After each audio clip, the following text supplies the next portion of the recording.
Alrighty. Thank you, Richard. Well, the next time you decide to supersize your meal, think about whether you will actually finish all of your food.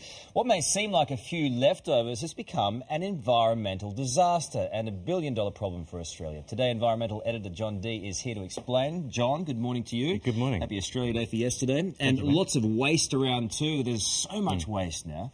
Yeah, absolutely. Australians are throwing away 3 million tonnes of food every single year. And we're spending about $5 billion on food that we buy that we actually don't eat. Now, in addition to damaging your wallet, it damages the environment because when food like this rots, the greenhouse emissions that come from that rotting food is called methane. And that's 20 times more potent than all that carbon pollution that pours out of your car exhaust. All right, the stats are pretty alarming, but what can we do to do something about all this? And we'll start with your first tip, which is planning your shop. Absolutely. One of the best things to do when you're shopping is, firstly, don't shop when you're hungry, and do the old-fashioned thing of writing a shopping list. You know, go through your fridge, go through your cupboards, and actually look at what you really need. If you can, leave the kids at home because they always pester you for those unnecessary food items. So that's definitely the way to go. That way you can be guaranteed to save money. Leave the kids home unsupervised? Absolutely no. No, absolutely not. I'm only joking. The freezer leftovers is also a very important part of all of this.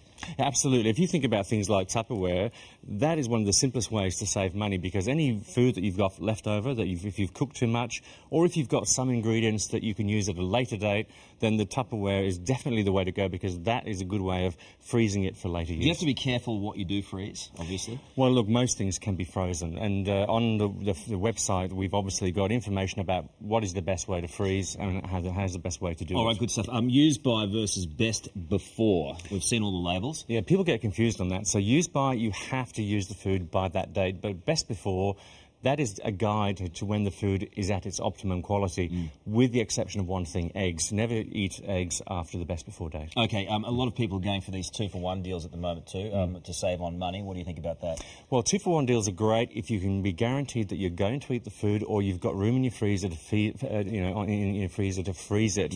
The other alternative is to give it to friends if you've got an arrangement to try and reduce your shopping bills.